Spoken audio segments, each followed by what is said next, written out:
Am I the a-hole for telling my dad, aunts, and uncles to grow up and get over their mom's affair? My grandma 65 female and I 21 male get along really well. She's amazing. I love her and look up to her. That's why my perspective can be biased and need some point of views to know if I messed up. Grandma had 5 children. My dad 43 male, my uncle Tim 42 male, my uncle Matt 35 male, my aunt Faith 47 female, and my aunt Susan 30 female with grandpa 66 male. Grandpa was a terrible father and a garbage husband. An alcoholic who spent all his money on liquor. Never supported grandma while she worked her butt to provide for her kids as a baker. She got tired of it and kicked him out in the 90s. She stayed as single mom and only provider. Did he pay child support? No. Did he help her buy a house for his kids? No. Did he ask for custody or try to spend time with his kids? No. He only visited once in a blue moon. Grandma and grandpa never divorced since my grandma didn't believe in it and she was always a single mother. Then my grandma started dating William, 67 male, 2 years ago, but she didn't introduce him to her kids because she was afraid of their reaction and I was the only one who knew about the affair.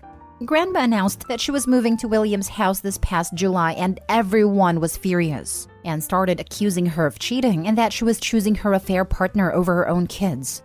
She was even hesitant about moving in with William, but I encouraged her because he makes her happy and he is a nice man. It's been almost 2 months and they refuse to talk to her or have low contact with her and that is hurting her. She asked my grandpa for a divorce and he got mad at her and accused her of cheating. They were talking trash about her. They sex at a family dinner. Thus, I told them to grow up and stop acting like kids since they are not.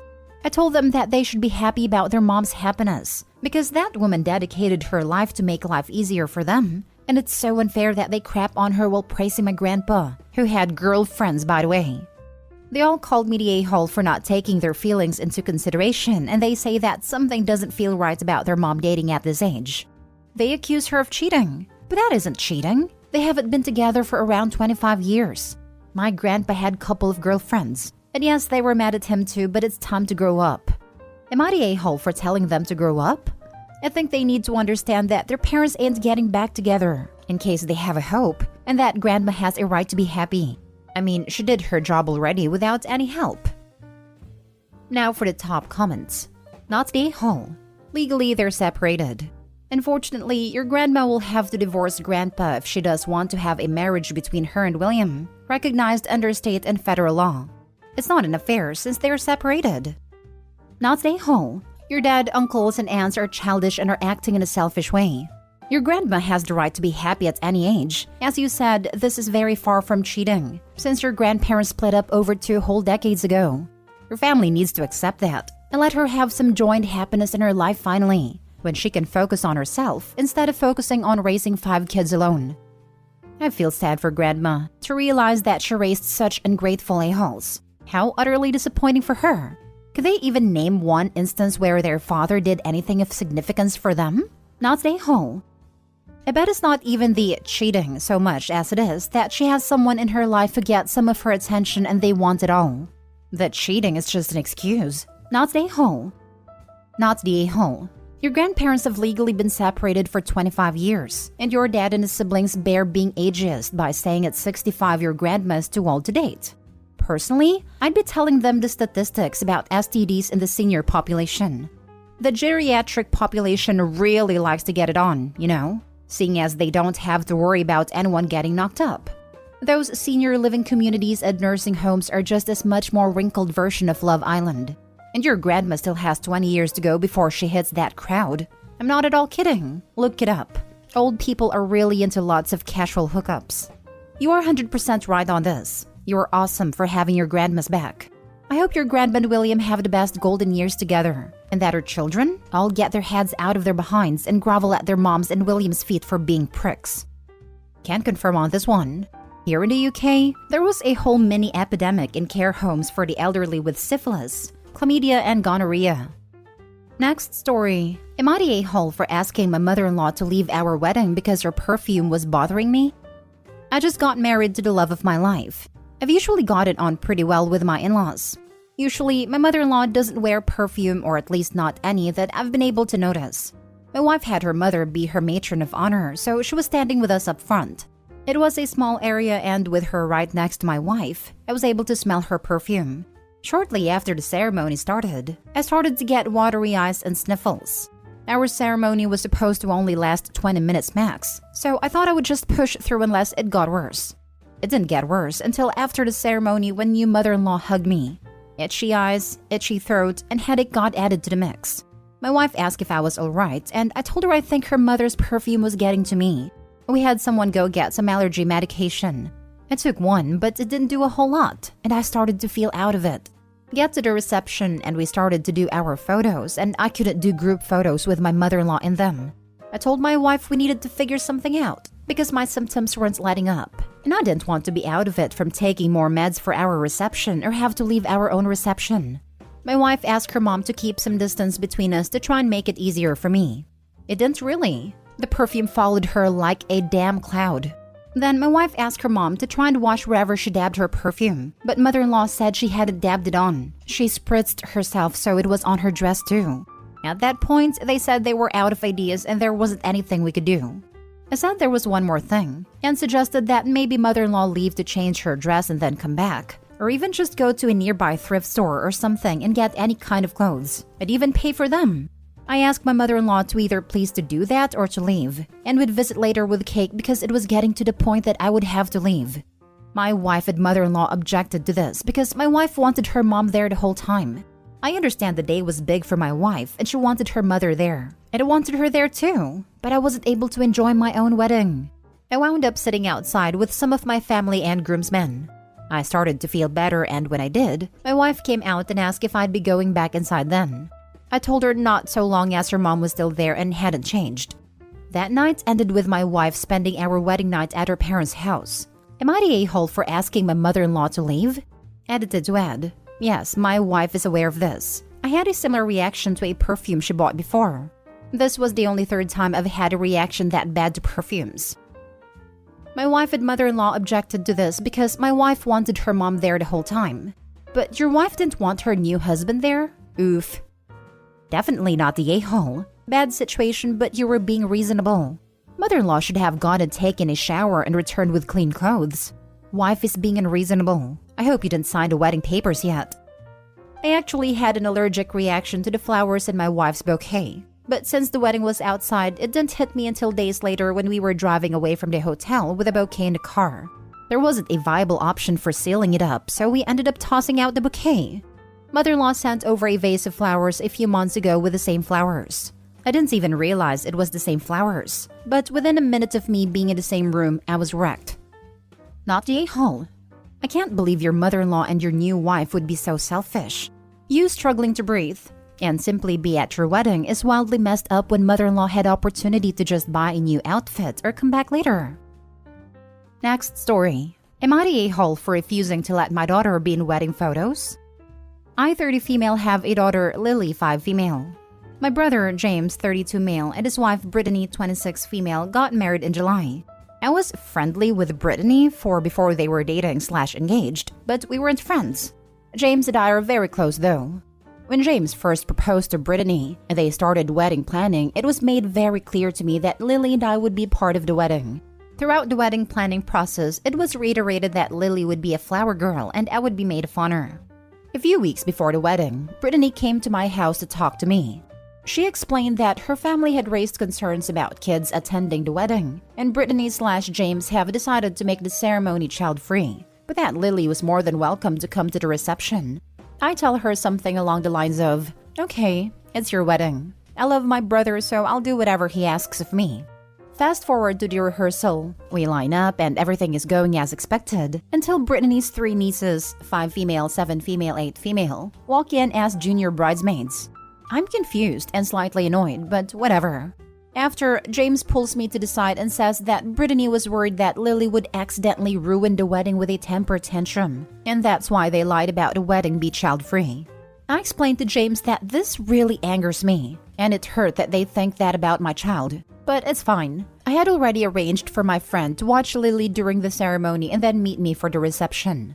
James said he understood my feelings and didn't agree with Lily not being invited. The day of the wedding, Brittany asks where Lily is and why she wasn't there while we got ready. I explained that she is with a friend and will be at the reception later. Brittany then says she's going to call so Lily can be brought over for the pictures because people will ask why she's missing in the pictures, and it will make her look bad. I told her she can call, but my friend knows the situation and won't come until I ask her to. Brittany called James to have him make me stop being a petty witch, but he said he knew the plan and didn't see a problem with it. She then asked what they're supposed to tell people when they look at photos, and asked where Lily is. I said to tell them that she wasn't invited since she has too many temper tantrums. She called me a witch and said I was taking things too personally. After that, the wedding was awkward to say the least. There was a lot of drama within the wedding party that had nothing to do with the situation. James texted our family group chat with a link to the wedding photos. Now extended family has been reaching out, wanting to know why Lily isn't in any pictures and I have to explain the situation. My mom is on my side, but all my aunts/uncles said that I'm a petty a-hole. So am I the a-hole? Edited to add. 1. Does my daughter has a history of throwing temper tantrums? No, throwing temper tantrums is out of the norm for her. 2. How I was maid of honor without knowing other kids would be involved in the wedding? I was originally just a bridesmaid, but drama within the wedding party is the reason Brittany's promoted me to maid of honor. 3. Just to clarify the timeline a little bit, James and Brittany did first look/couple photos the week before the wedding. On the wedding day itself, the only picture that we took were get ready/bridal party and family photos. Now for the comments. What an absolute crap show. Not a hole. Your daughter wasn't invited, so why would she be in the pictures? Although I'm curious, why is your family so concerned about your daughter having a temper tantrum? Is this a pattern with her? No, she doesn't throw temper tantrums on a regular basis. It's definitely not a pattern and is very out of the norm for her. Not the a-hole, whether Lily throws tantrums or not. The bride/groom made their choices clear. Who comes and doesn't is their choice, nobody else's. Lying to you about it was super trashy. No excuse for them there. They're trying to have their cake and eat it too. Make it seem like the kids were warmly welcomed when in fact Lily was coldly excluded. It's their wedding day and you must respect that, but that doesn't mean having your daughter become a prop for the official photos, or assisting them in misleading the family and relatives by implying Lily was invited when she wasn't. Personally, I think you've done perfectly. Just explain the situation and tell your brother you understand and forgive him for misleading you about Lily, but you understand he has bigger problems than you. And if he needs to talk to someone, you'll always be there. He probably will at some point, because it sounds like Brittany is in the middle of more problems than Lily's wedding photo. Not the a-hole. She got her wish.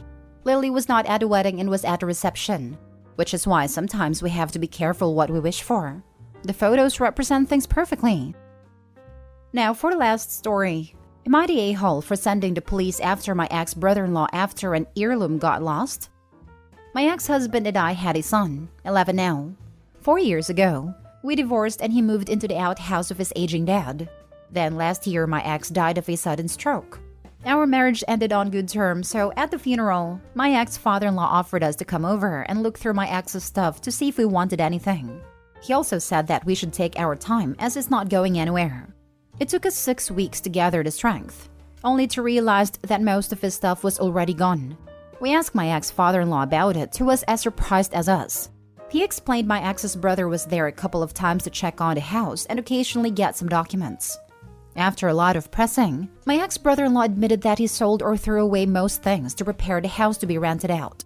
My son and I were heartbroken. My ex-father-in-law was too, but took this as a sign to add something to his will. My son and he both were history buffs and bonded over that. My ex-father-in-law also had a small collection of historical artifacts, books, and other trinkets that was his biggest pride. And after the whole ordeal with my ex, he put in his will that my son is to inherit it. 2 weeks ago, my ex-father-in-law passed. We waited until after the funeral before we went over to get the collection. First time ex-brother-in-law told us he was in a hurry at the moment and we should come back later. The next day, he told us that he couldn't find it. Must have been lost or the old man got rid of it. Heck, for all I know, it could have been stolen. I saw red. As soon as I was back home, I called the cops and told them the story and made sure to stress my ex-brother-in-law's suspicion that it might have been stolen. They must have finally come round to investigate because yesterday I received a call from a furious ex-brother-in-law that the police were at his home. After realizing there was neither remorse nor urgency in his voice, I doubled down with a bluff and told him I'm suspecting that there might have been cultural goods in the collection that would have needed to be registered, and that I was just about to call the cops again because this would escalate this from simple theft to antiquities fencing. We had the collection dropped off at our house an hour later, after he suddenly was able to find it. My son is over the moon, and I'm happy he has a way of connecting to his late granddad through the collection. Being a small town, this is now naturally the talk of the city, and I have no doubts that the time the police were at their house will be brought up every time someone says ex-brother-in-law's name for years to come. And of course, everybody is picking sides. And through the vineyard, I heard that some people are painting me as a greedy a-hole, while others think the same of my ex-brother-in-law. While none of this will have an impact on my family, we're likely to move away now that there's not family left here. I do feel bad for maybe tainting my son's memory of his granddad and uncle by going for the nuclear option, and fear it might have been unproportional as he could have genuinely just been unable to find it. So, am I the a-hole? I don't think he was genuinely anything. You bluffed. And an hour later he found it? Yeah, right. Definitely not the a-hole. He deserves to have the cop visit tag follow him for the rest of his days. Bless his heart.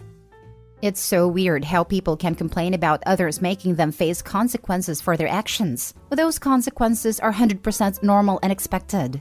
Like, you stole things. Police visits only? You are getting off lucky, buddy. Not the a-hole. I would call your brother-in-law a vulture. Except that's pretty harsh on actual vultures who are useful to the ecosystem. You found and protected your son's inheritance. Any small town gossips who don't see that have either been fed a skewed version of events or are just as greedy grabby as brother-in-law. Oh, I'm pretty sure in the current retelling of events, there are already drugs, the mafia or the government involved. Nothing beats the creativity of a game of telephone involving a rural small town.